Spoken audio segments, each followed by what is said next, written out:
Donald Trump gave us some insight into what he would do to degrade and defeat ISIS.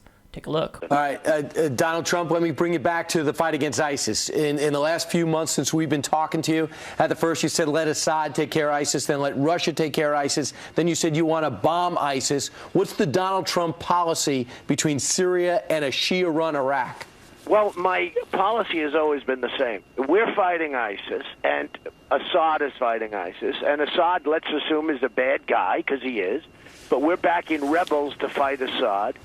Again, ISIS is fighting Assad. You got to pick who you're fighting. I mean, you can't fight everybody. We're going to be fighting everybody. Now you have Turkey involved, and Turkey sort of likes ISIS more than they like others, and nobody really knows because we don't have people that know what they're doing.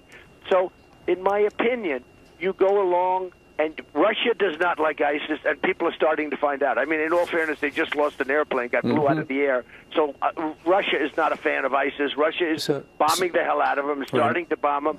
I say ISIS is our number one threat. We can't be fighting everybody at the same time. ISIS is our number one threat. So that's all you'd worry about. Just go and find out where they are, take them out. Don't even worry about a coalition. I like to do one thing at a time. I would knock the hell out of ISIS. Okay. I would hit them, Brian, so hard like they've never been hit before. What about civilian casualties? What about the fact that we're targeting them and people are very concerned about collateral damage? I would do my best, absolute best. I mean, one of the problems that we have and one of the reasons we're so ineffective is, they're using them as shields. It's a horrible thing. They're using them as shields. But we're fighting a very politically correct war. Yeah. Well, we see that happening in the other thing is with the terrorists, you have to take out their families. When you get these terrorists, you have to take out their families.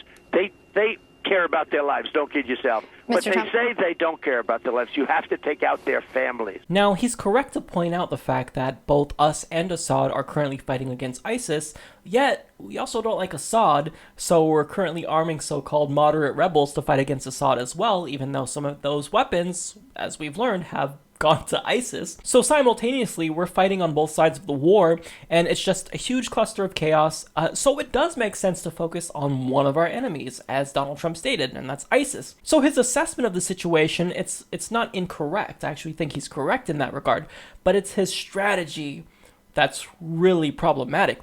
So first, quote, knocking the hell out of them is not a comprehensive strategy, Donald Trump. Now, he'll do this all the time, and he sounds like a 6-year-old. How are you going to get Mexico to pay for the wall? I'm going to do it. I'm going to do it well. I'm going to do it hard. Okay, so what about this policy? How are you going to deport 11 million undocumented immigrants? I'm just going to do it. We're going to do it. We're going to go strong. We have to. We have no choice. Okay, but that's not substantive. Like, you have to actually come up with a specific strategy. Like, are you going to start by deporting individuals in on the East Coast, on the West Coast? Are you going to go for the non-citizens and then move to the citizens, the so-called anchor babies, as you say? I mean, look, he doesn't come up with an actual clear strategy for anything. He's all just hot air, no substance. Now, second of all, he contradicted himself in less than 10 seconds by saying that he would take steps to reduce civilian casualties, but he then says in the same breath that we should kill the family members of ISIS.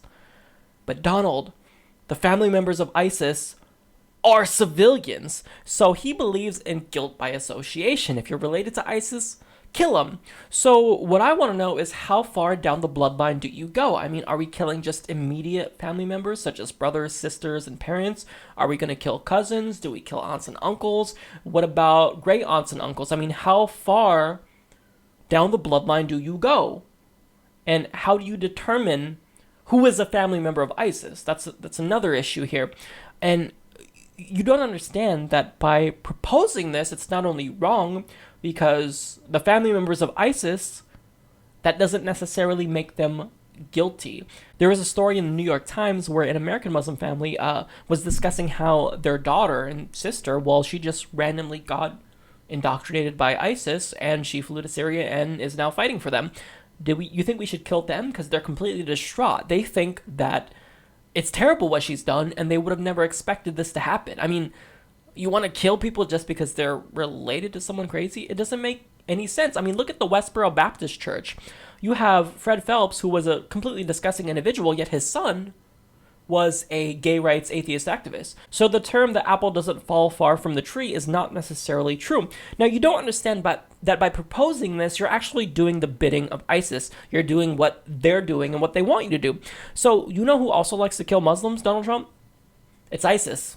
They like that a lot. And that's what they're doing. So you're giving them exactly what they want. Also, ISIS can then turn around and use this as a recruiting tool, because they can tell their family members, look at President Trump. I almost threw up when I said President Trump.